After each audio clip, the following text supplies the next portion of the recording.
Canta aleluya, canta aleluya, canta aleluya al Señor.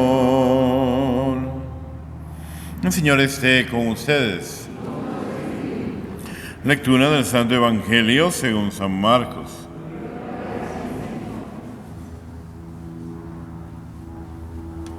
En aquel tiempo enseñaba Jesús a la multitud y le decía: cuidado con los escribas, les encanta pasearse con amplios ropajes y recibir reverencias en las calles. Buscan los asientos de honor en las sinagogas y los primeros puestos en los banquetes. Se echan sobre los bienes de las viudas, haciendo ostentación de largos rezos. Estos recibirán un castigo muy riguroso. En una ocasión, Jesús estaba sentado frente a las alcancías del templo, mirando cómo la gente echaba allí sus monedas. Muchos ricos daban en abundancia. En esto se acercó una viuda pobre y echó 2 moneditas de muy poco valor. Llamando entonces a sus discípulos, Jesús les dijo: yo les aseguro que esa pobre viuda ha echado en la alcancía más que todos, porque los demás han echado de lo que les sobraba. Pero ésta, en su pobreza, ha echado todo lo que tenía para vivir. Palabra del Señor. Señor Jesús, por la proclamación de este Santo Evangelio, sean perdonados nuestros pecados. Se sientan, queridos hermanos. A pocas semanas, 3 semanas ya de terminar este año litúrgico y retomar un nuevo año en el Adviento que pronto comenzaremos a celebrar, se nos presenta este hermoso relato que nos llama a una reflexión profunda sobre la capacidad de dar a Dios y al prójimo lo mejor de nosotros mismos. Con alegría y esperanza hemos dispuesto nuestro corazón y nuestra mente para que la palabra de Dios nos habite y renueve nuestra vida. Como cada domingo, el encuentro con la comunidad de fe y el compartir el pan que nos permite ensanchar nuestro ser. Estas convicciones nos provoquen a encontrarnos con Dios en primer lugar en esta Eucaristía, como cada domingo, y nuestro prójimo. Caminemos con la luz de la comunión hacia ese reino que se nos ha prometido y que estamos llamados a construir a través de nuestro amor y de nuestro servicio al prójimo, al que sí podemos tocar, ver, ayudar, servir. Como estos últimos domingos se nos ha insistido tanto. A lo largo de la historia de la humanidad ha existido muchas maneras de creer en Dios, o en dioses también. En diferentes culturas y civilizaciones ha habido religiones y espiritualidades.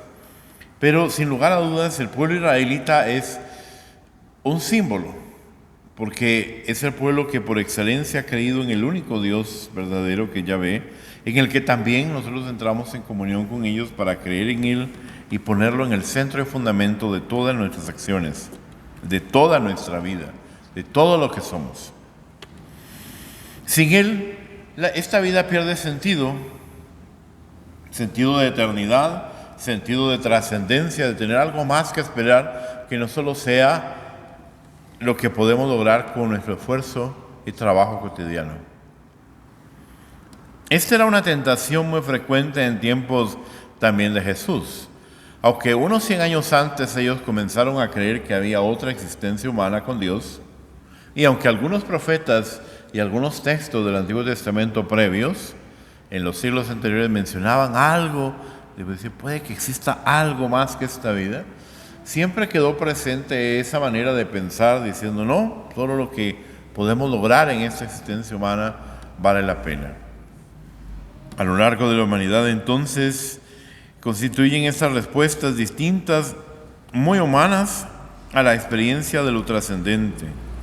Los seres humanos hemos experimentado de manera consciente nuestra realidad y la hemos explicado de muchas maneras: el origen de la vida, de nosotros mismos, de las especies, etc. Tiene todo esto un fundamento que no se explica en sí mismo, sino que está en la trascendencia de creer en un Dios que origina todo, o unos dioses, unas divinidades. En este caso, en el caso nuestro, un Dios verdadero, Yahvé.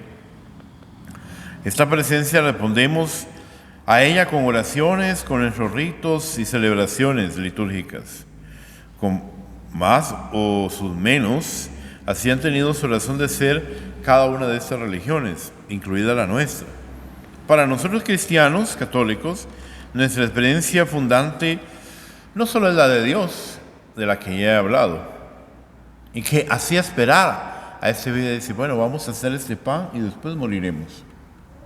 Porque no había otra cosa que esperar. En ese momento esta viuda no esperaba compartir con Dios ninguna eternidad ni ningún banquete. Simplemente morir. Y esta experiencia de Jesús la vemos y nos permite entonces amar profundamente esa vida con Él y en Él. Es allí donde, para un día como hoy, Marcos nos habla de dos situaciones. La primera, la actitud de búsqueda de privilegios, de reconocimientos, de ventajas también en sentido económico, que le permitía tener tanto este grupo de escribas, especialistas en la ley de Dios, y algunos fariseos. Por eso les encanta pasearse, dice, y encontrar asientos de honor en las sinagogas y en los banquetes, porque se dedican a aprovecharse, como ya explicábamos cuando leemos ese mensaje de resurrección y de esperanza en Lázaro. El desamparo de sus hermanas hubiera sido terrible, porque este tipo de personas caían sobre los bienes de las viudas y de las mujeres solteras, y se aprovechaban y se apropiaban de esos bienes.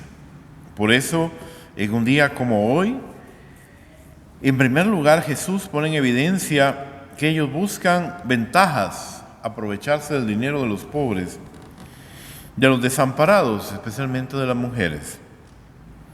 Con lugares de honor, con banquetes, ¿verdad?, como hemos escuchado, y como personas que tendrían que ser reverenciadas y reconocidas por todos, como personas honorables, religiosas, casi que santas, ¿no? Con sus ropajes y su manera y su boato, se alejaban entonces del espíritu en el que Jesús quiere que vivamos nuestra experiencia de fe y de comunión con Dios. Se aprovechaban entonces de la misericordia y de la bondad de Dios, porque en realidad buscaban su propio beneficio, no el del Señor. Es allí donde el dar una gran ofrenda para ese tipo de personas que podían hacerlo, significaba para ellos un trueque, un intercambio. Yo le doy a Dios esta gran ofrenda en dinero, Dios tiene que bendecirme con más ganado, con más dinero, con más propiedades, con más hijos, con una mejor vida, con una larga vida, que es lo que realmente esperaban. Pero para Jesús esto no es un comportamiento adecuadamente religioso. Por eso lo condena y lo critica. Y eso provoca el rechazo, lógicamente, y la persecución, porque todos estos personajes aquí mencionados van a buscar matarlo. Pero él no decía nada que lo comprometiera, porque realmente estaba simplemente constatando algo que realmente pasaba y que ellos no podían negar a los ojos del pueblo, que ya tenían en Jesús una persona respetable precisamente por los milagros que había hecho. Por eso, solo la evidencia de una práctica religiosa inadecuada como esta nos hace preguntarnos si lo que hacemos en la actualidad tiene sentido. Y es precisamente porque podemos llegar a una expresión también de egoísmo y de una deshumanización que nos aleje de la generosidad con la que estas dos mujeres se lo manifiestan en este domingo. Le hace el panecillo al profeta y encuentra la bendición de Dios, porque nunca más en un tiempo largo le faltará ni el pan ni la bebida. Y en este caso la segunda da unas pocas monedas, dice el texto del Evangelio, que no tiene mucho valor. Entrega lo que tiene, todo lo que tiene. No da de lo que le sobra, da lo que tiene para comer, lo que tiene para vivir ese día. Da su vida, todo a Dios, todo lo que tiene. Y su ofrenda manifiesta entonces esa generosidad con la que estamos llamados a ofrendarnos, no solo en la capacidad que podamos dar de compartir nuestro dinero, sino nuestro tiempo, nuestro conocimiento, nuestro servicio a los demás. Esta es una ofrenda auténtica, la que Dios espera de nosotros. Igual que lo que hacía la viuda de Sarepta, nosotros estamos dispuestos a entregarnos a Él con toda la vida, durante toda la vida, con todo lo que esto implica. Claro, esto también conlleva el asumir las responsabilidades de nuestra propia familia, trabajo, ¿verdad? Obligaciones que tenemos todos, particularmente ustedes. Pero esto nos lleva a una práctica en la que realmente, como esta vida, confiamos en Dios.